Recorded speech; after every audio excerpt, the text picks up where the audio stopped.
आप सबने मिलकर के करारा जवाब भी दिया। शायद आप घायल है, अस्पताल में है, इसलिए शायद आपको अंदाज नहीं आता होगा,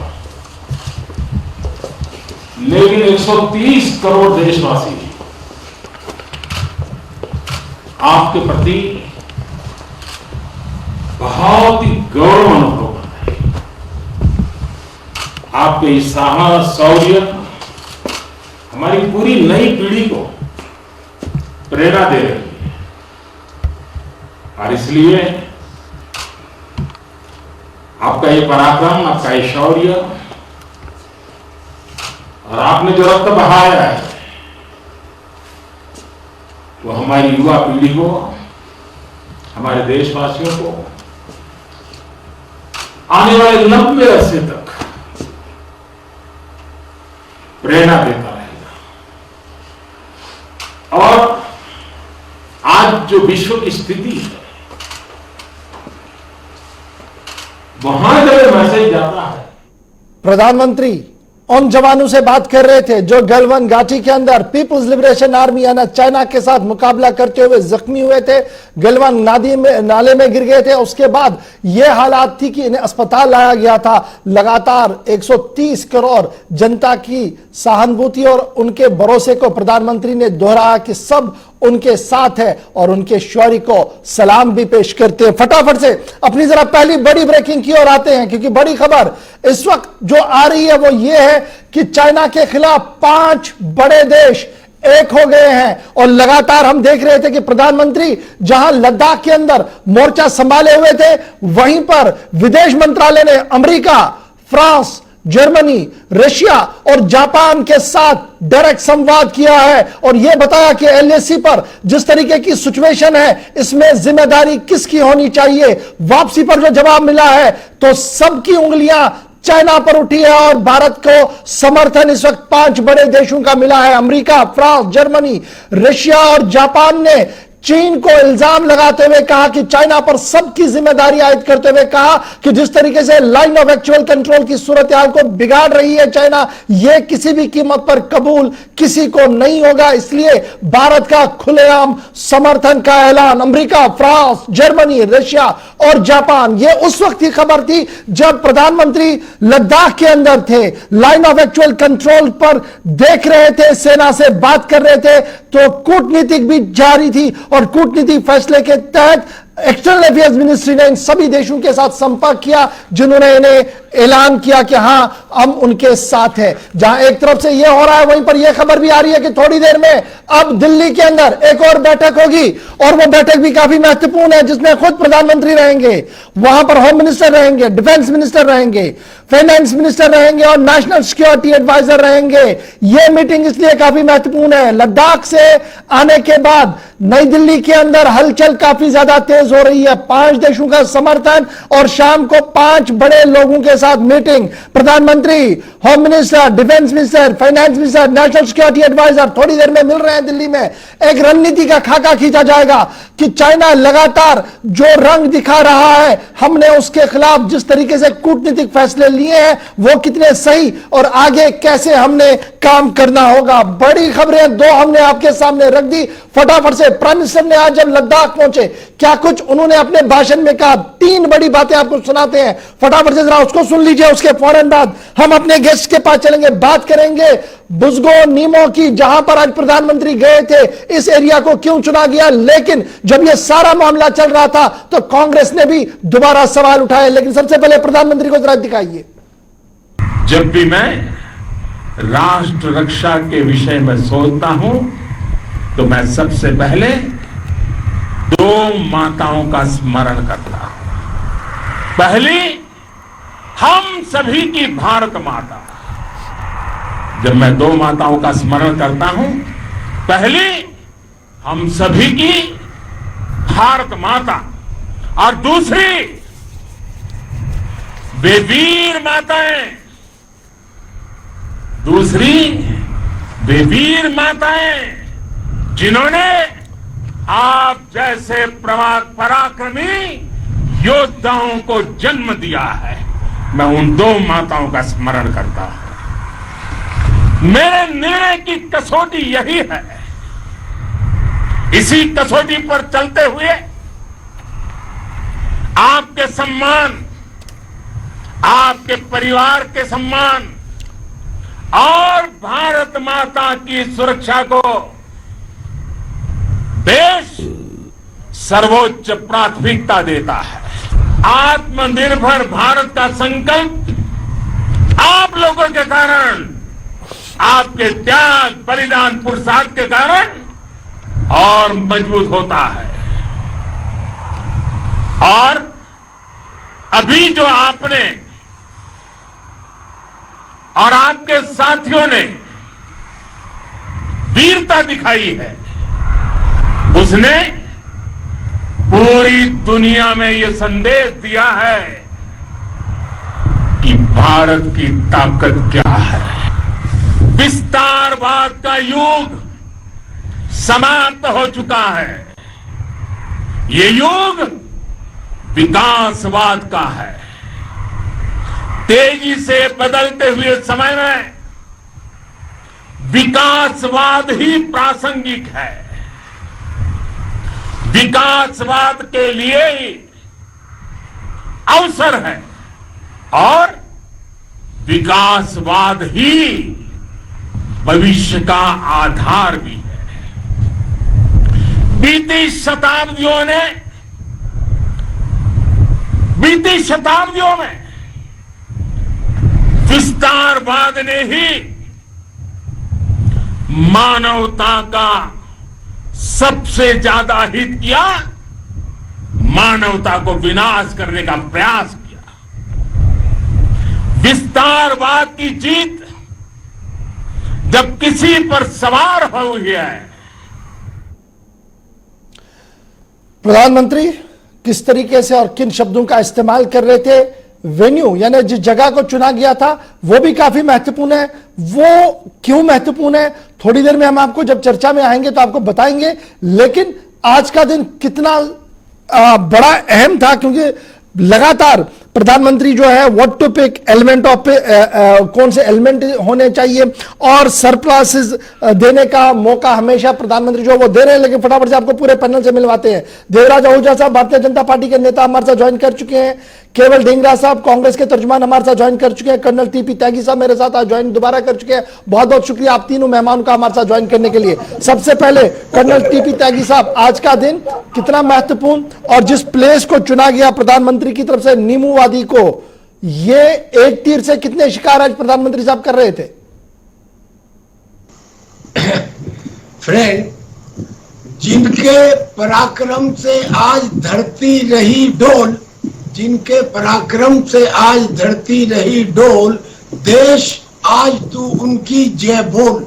रामधारी सिंह दिनकर की ये दो पंक्तियां कह के आज माननीय प्रधानमंत्री श्री नरेंद्र मोदी जी ने भारत के सिपाहियों में अद्वितीय मोरल बूस्टिंग, अद्वितीय मनोबल की बढ़ोतरी की है। और साथ साथ चाइना के सिपाही के मनोबल में भयंकर कमी आई है। कारण ये कि बीजिंग में बैठा हुआ रेड सुल्तान तो माउंटेनस इस डिफिकल्ट टेरेन में नहीं आया। 11,000 फीट की ऊंचाई पे जहां ऑक्सीजन कम है, नीमू में, लेह से नीमू जाके उन्होंने एयरफोर्स, आर्मी और आईटीबीपी के जवानों से बात की और अपने भाषण में एक बात उन्होंने कहा कि लेह से सियाचिन तक और सियाचिन से गलवान नदी तक हिंदुस्तान का है, लद्दाख हमारा मस्तक है और हम कृष्ण के रूप में अब सुदर्शन चक्रधारी है। यानी कि इन बातों से उन्होंने पूरी तरह से चीन का मनोबल कम कर दिया। और मजे की बात ये कि जब ये बातें चल रही थी तब दूसरी तरफ एक कूटनीति चल रही थी जो आपने बहुत अच्छे से बताया। दरअसल में क्वेड के अंदर अमेरिका, ऑस्ट्रेलिया, जापान और इंडिया तो पहले से थे, अब इसमें जर्मनी और फ्रांस का शामिल होना ये बताता है कि पूरी दुनिया आज भारत के साथ खड़ी है। लेकिन जब प्रधानमंत्री ने यह कहा तो चाइना से एक तुरंत जवाब आया कि हालात को ना बिगाड़े। मैं चाइना से पूछना चाहता हूं कि आपने नेपाल के लिपू लेक की चौकी में पीएलए के जवानों को नेपाल की वर्दी में खड़ा किया, क्या ये हालात को सुधारने का था? आपने अरुणाचल से 8 किलोमीटर दूर अपने एडवांस रडार तैनात कर दिए, क्या ये हालात को सुधारने का था? आपने उत्तराखंड के उन पुलों पे जहां केवल 2 सिक्योरिटी गार्ड रहा करते थे, आज वहां पे गन पोजीशन और बंकर बना दिए, क्या ये हालात सुधारने का था? लिहाजा आज नरेंद्र मोदी ने यह भी कह दिया कि देखिए हम मानवता के, हम मानव कल्याण के पक्षधर हैं, लेकिन मानव कल्याण वही कर सकता है जो शक्तिशाली है। राइट, शक्तिशाली होने के लिए आता हूं बस 2 मिनट में। आपने बहुत अच्छे सिल्वर लाइन से आपने पूरे आज के दौरे को, जो तकरीबन 7-8 घंटे का दौरा था, उसमें जो महत्वपूर्ण बातें थी वो आपने बता दी। फटाफट से आपके पास केवल जी, आज भी जब प्रधानमंत्री नीमू में थे, पूरे विश्व की नजरें नीमू पर लगी थी कि क्या कुछ होगा, वहां से तुरंत रिएक्शन चाइना से भी आया, लेकिन आज भी राहुल जी फिर ट्वीट कर गए। ट्वीट को भी जरा दिखा दीजिएगा, क्या कुछ कह गए वो। आज भी प्रधानमंत्री पर सवाल डायरेक्टली कि प्रधानमंत्री सच बोल रहे हैं या लद्दाख के लोग सच बोल रहे हैं, जमीन तो ली गई है। देखिए, ये बात बिल्कुल सही है कि प्रधानमंत्री जी को थोड़ी सी बात डिस्कस करनी चाहिए थी। जो सैनिक है उनका मनोबल बढ़ाना भी चाहिए, ये बहुत अच्छी बात है। लेकिन दूसरी बात ये भी है कि ये देश को क्लैरिटी भी करनी चाहिए कि फिंगर 8 पे हम लोग थे, जो वो लोग थे चाइना के, वो फिंगर 4 तक आ गए। तो ये क्लैरिटी देश को वो अभी तक जो है प्रधानमंत्री के द्वारा नहीं की गई। प्रधानमंत्री के वक्तव्य थे कि हम जो है ना हमारी कोई जमीन पे कब्जा हुआ है, ना हमारे कोई अंदर आया है, ना कोई हमारी जमीन पे कब्जा हुआ है। तो ये बात जो है, इस बात पे राहुल गांधी जी बिल्कुल ये चाहते हैं कि देश के लोगों को क्लैरिटी हो, देश के लोगों को ये पता चले कि वो फौज जो है चाइना की फिंगर 8 से फिंगर 4 पे आ चुकी है और हम लोग फिंगर 4 पे खड़े हैं इस समय। और जो सीधा क्लैश है फिंगर 4 पे आमने सामने, जो क्लैश के बीच में हमारे 20 सैनिक मरे, उनके ऊपर बात नहीं की, उनके ऊपर होना चाहिए। ठीक है, उन्होंने ये बात जरूर की कि उन्होंने वीरता दिखाई। वीरता तो हमारी फौज पहले भी दिखाती है और अब भी दिखाई, लेकिन प्रधानमंत्री हमारी जो जमीन चाइना ने ली है वो क्लैरिटी अभी लेकिन ये बताइए ना केवल जी, क्या ये समय उचित था दोबारा से ट्वीट करने का, जब विश्व की नजरें इस वक्त रणभूमि पर लगी है, लद्दाख पर? क्या कुछ हलचल वहां पर होगी? एक तरफ से एक ही पेज पर हम सारे हैं चाइना के खिलाफ, ड्रैगन के खिलाफ लड़ने के लिए, और दूसरी तरफ से अपने ही लोग अपने ऊपर सवाल उठाएंगे, तो सरहद पार तो बड़ा मटेरियल मिल जाता है लोगों को। तो आज ही अभी आई थिंक लड़ाई लगी नहीं है। अगर लड़ाई लगने की बात आएगी तो बिल्कुल हम तो हमेशा ही जो है सरकार के साथ खड़े हैं। और ये बात राहुल गांधी जी ने भी कही है कि आप उस देश को सच बताइए, हम लोग सभी आपके साथ हैं। ये भी आप भूल गए शायद लाइन। राहुल गांधी जी ने बार बार ये बात कही कि सारा देश आपके साथ खड़ा है। ओके, वो बात ठीक है। जयराज आहूजा साहब रिस्पॉन्ड कीजिए। कह रहे हैं कि देखिए ये जो फिंगर वाला मामला है, 4 से 8 वाला मामला, आज भी प्रधानमंत्री खामोश रहे, इसलिए हमने ट्वीट किया, जबकि मामला कुछ और था। आज फिंगर वाली कहानी नहीं थी कहीं पर, आज डायरेक्टली आरोप लगाए कि झूठ कौन बोल रहा है। उसकी बात तो आप ये देखिए, जिस नो मैन लैंड पे हम लोग अपनी गश्त करते थे, हमारे फौजी जवान जो है, जिस फिंगर 8 तक हम लोग व्हाइट झंडा लेके गश्त करते थे और चाइनीज लोग भी वहां गश्त करते थे। ठीक है, मैं आता हूं केवल जी, मैं समझाऊंगा इस पर मैं चर्चा भी करूंगा, त्यागी साहब से भी इस पर बात लूंगा, लेकिन जरा देवराज जी रिस्पॉन्ड कीजिएगा जरा। कांग्रेस जो लगातार कह रही है, आरोप पे आरोप लगा रही है, बताइए कि क्या हम लोग वहां पे अभी जो है गश्त कर सकते हैं? ठीक है देवराज जी। प्रधानमंत्री को मैं गौरव के लिए, इस गौरव के लिए लद्दाख में जाके क्या हमको बधाई देनी चाहिए और पूरा विश्व दे रहा है। ठीक है, और उसके साथ एक मिनट केवल जी एक एक करके बात सुनने ऐसे थोड़ी होगा। जी जी स्काइप पे है, प्लीज जी देवराज जी ऐसे डिबेट ना करें प्लीज। जी मैं इस बात की आपसे ये निवेदन कर रहा था कि आज प्रधानमंत्री ने जिस तरह से पूरे देश का जो है विश्व में और जो पूरा जो गौरव हमारा बढ़ाया भारत माता का, हमारी सेनाओं का किस तरह से मॉरल अप किया वहां पे जाके, सारी गाथाएं हम अपने पूरे डिफेंस को जो है आर्मी, एयरफोर्स, आईटीबीपी, बीआरओ और जितने वहां पे हमारे संगठन और जुड़े हुए हैं सबका उन्होंने किस तरह से मॉरल अप किया। उसमें हमारी महिलाएं ऑफिसर से लेके महिलाएं फौजी की भी उन्होंने बात की, वीर भौके सुंदरा की बात की उन्होंने भारत की 2 माताओं का आप देखिए, जब भारत माता की जिक्र का उन्होंने साथ साथ जो है उन वीरों की माताओं को उन्होंने सैल्यूट किया कि मैं उनको स्मरण करता हूं जिन्होंने ऐसे योद्धाओं को जन्म दिया।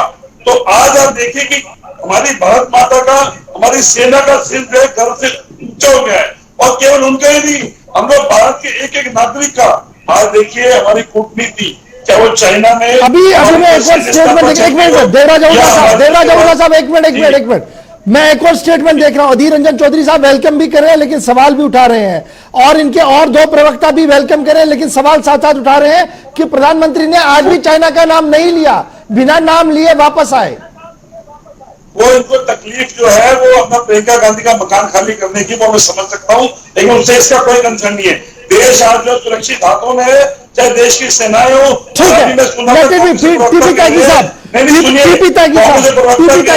मैं जरा आपसे समझना चाहूंगा, बड़ा इंपॉर्टेंट मामला है। मामला यह है कि जब भी हम जाते थे पेट्रोलिंग के लिए या सेना को रोकना होता था तो 3 तख्तियां हमारे हाथ में कि ये जमीन हमारी है, यहां से चले जाइए, या यहां तक हमारी प्रिस्क्रिप्शन लाइन है, आप आगे ना आइए, या दोनों सेना, तीसरी तख्ती में दोनों सेनाएं पीछे चली जाती थी।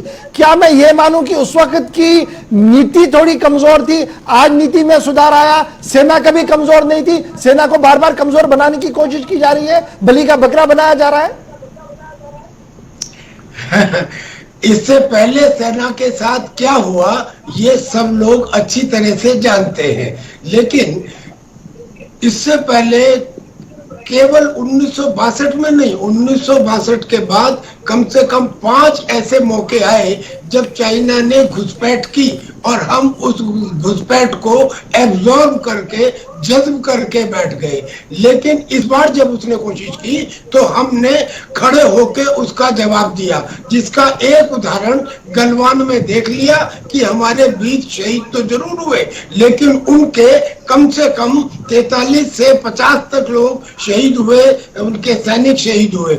जहां तक फिंगर 4 और 8 की बात है, फिंगर 4 के ऊपर आज भी हिंदुस्तान की पोस्ट है, आज भी वहां पे हिंदुस्तान के सैनिक तैनात हैं। और फिंगर 4 से फिंगर 8 के सामने जो पेंगोंग लेक का एरिया है उसमें आज भी हिंदुस्तान पेट्रोलिंग कर रहा है। फिंगर 4 से फिंगर 8 के बीच का जो लैंड एरिया है जिसमें कोई सड़क या जिसमें कोई रास्ता नहीं है, उसमें अलबत्ता थोड़ी प्रॉब्लम आ रही है पेट्रोलिंग करने में।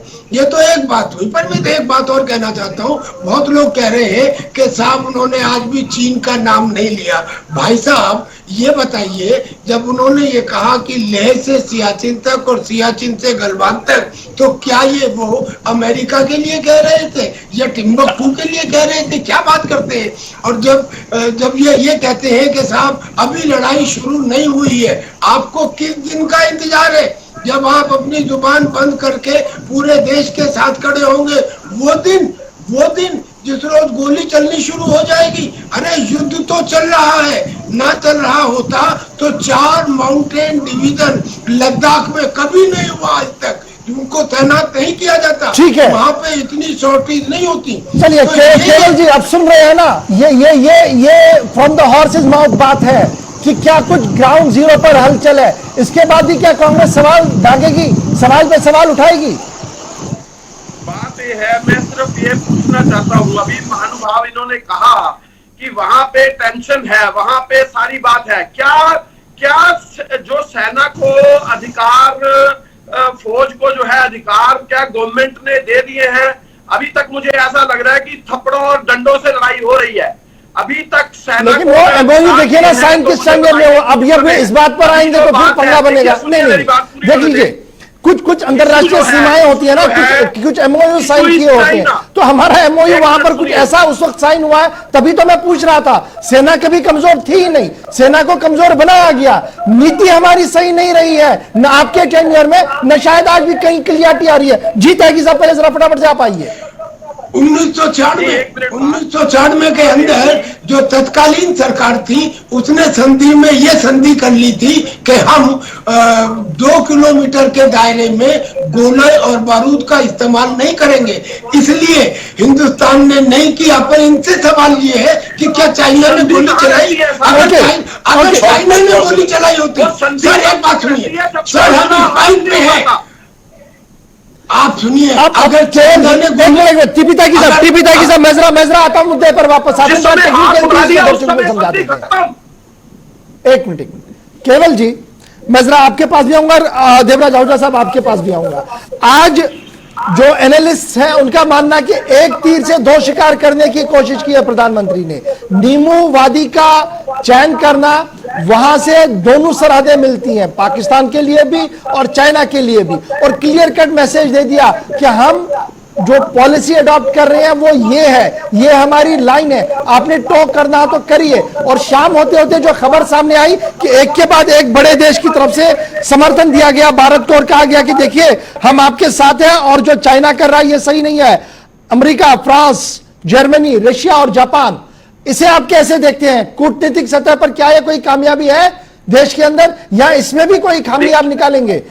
केवल जी देखिए, एक चीज है, अभी मैं आपको ये बता रहा हूं, कूटनीतिक बातें जो है वो लेह और लद्दाख में नहीं होंगी, वो सभी लोगों के साथ बैठ के होंगी। और फॉरेन जो हमारे फॉरेन मिनिस्टर होते हैं, हमारे जो फॉरेन अफेयर्स के लोग होते हैं, उनकी बैठ के बातचीत होती है। क्या लेह के अंदर फौजियों को एड्रेस करने में ये क्या कूटनीतिक बात होगी? ये सिर्फ एक मैसेज होगा। मैसेज अच्छी बात है, देना चाहिए, और मैसेज देना गलत नहीं, केवल जी क्या कांग्रेस, केवल जी बस एक मिनट केवल जी एक मिनट, क्या Congress in line between the words नहीं पढ़ पा रही है कि प्रधानमंत्री लाइन ऑफ एक्चुअल कंट्रोल पर बात कर रहे हैं और विदेश मंत्रालय यहां से 5 देशों के साथ बात कर रहा है? सरकार का काम है केवल जी, प्रधानमंत्री in line and between words अगर आप देखेंगे, प्रधानमंत्री वहां संबोधन कर रहे हैं देश के साथ, देश के उन जवानों के साथ जो एलओसी पर है, लेकिन विदेश मंत्रालय तो काम कर रहा है, 5 देशों का समर्थन ले रहा है, तो ये तो कामयाबी होनी चाहिए ना। इस पर भी सवाल। सिर्फ ये कहना चाहता हूं, फौजियों को अगर उनकी पीठ थपथपाने गए हैं, मैं उनको ये नहीं कहता कि उन्होंने ये गलत काम किया है, उन्होंने अच्छा काम किया है। हमारे प्रधानमंत्री हैं, हम उनको कोई गलत ऐसे नहीं ठहराते, लेकिन मैं एक चीज कहना चाहता हूं कि हम जो अगर लेह में सब कुछ ठीक ठाक है, सब कुछ अच्छा है, तो लेह लद्दाख की बजाय पैंगोंग पे जाना चाहिए था प्रधानमंत्री जी को, पता लग जाता कि वहां ठीक है या नहीं है। पहले गए क्यों, फिर बात की क्यों, अब नीमू को चुना क्यों? ठीक है देवराज जी जल्दी जाइए, मैं टीपी त्यागी साहब के पास चलता हूं उसके बाद। जो त्यागी साहब ने, मैं इनको सैल्यूट करता हूँ, आर्मी में जो कर्नल रहे 30-35 वर्ष का इनका अनुभव है, इन्होंने जो बात कही है देश के लिए, मैं पूर्णतः सहमत हूँ। लेकिन कांग्रेस के मित्रों में कोई जवाब नहीं देना चाहूंगा, क्योंकि आज जो है भारत देश जो है बहुत गौरवमयी अपना जो स्थिति में पहुंच गया है, चाहे हमारी कूटनीति हो, 5 देशों का समर्थन जो अभी हमें आज मिला है एक बार में प्रधानमंत्री मोदी साहब के जाने के बाद, और उसके बाद आप देखिए विस्तारवाद की बात को चाइना को बहुत क्लियर कट बोल दिया गया कि 1947 या 1962 1950 से चाइना नहीं है। वे केवल जी बात कह रहे हैं कि जो लाठी डंडे से बात कर रहे हैं, ये आपके नेहरू जी या आपके इंदिरा गांधी प्राइम मिनिस्टर नहीं है।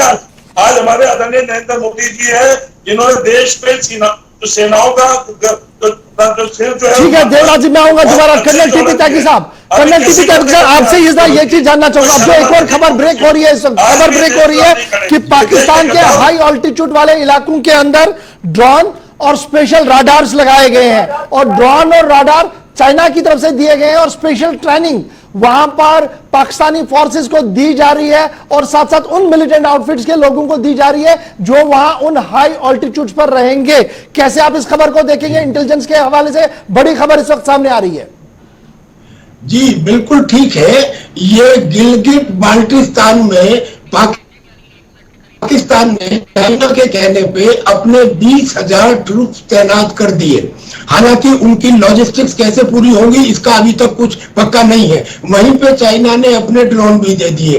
कारण ये कि पाकिस्तान ने आज से बहुत पहले 1963 में सियाचिन के दूसरी तरफ शक्सगांग वैली चाइना को दे दी थी। शक्सगांग वैली में चाइना ने अपना बिल्डअप कर लिया। इनकी ये प्लान थी कि ये गालगिट बाल्टिस्तान से